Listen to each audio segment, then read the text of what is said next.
আল্লাহ নবী সাল্লাল্লাহু আলাইহি ওয়াসাল্লাম বলছিলেন, এই দুনিয়াতে যা কিছু আছে, পুরা দুনিয়াতে, তার মধ্যে আমার তিনটা জিনিস পছন্দ। কয়টা ভাই? এক নাম্বার সালাহ, এক নাম্বার নামাজ। এটা আমার চোখের শীতলতা। নামাজে দাঁড়ালে আমার হৃদয় শান্ত হয়, চোখ ঠান্ডা হয়ে যায়। এটা নবী সাল্লাল্লাহু আলাইহি ওয়াসাল্লামের পছন্দের।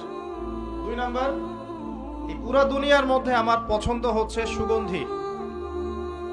কি পছন্দ? সুগন্ধি। 10টা টাকা যদি আর্ন করেন, 1 টাকার সুগন্ধি কিনেন, সুন্নাত।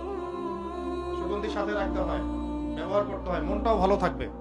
আর সুগন্ধি বেশি ইউজ করলে রোগ ব্যাধিও কম হয়।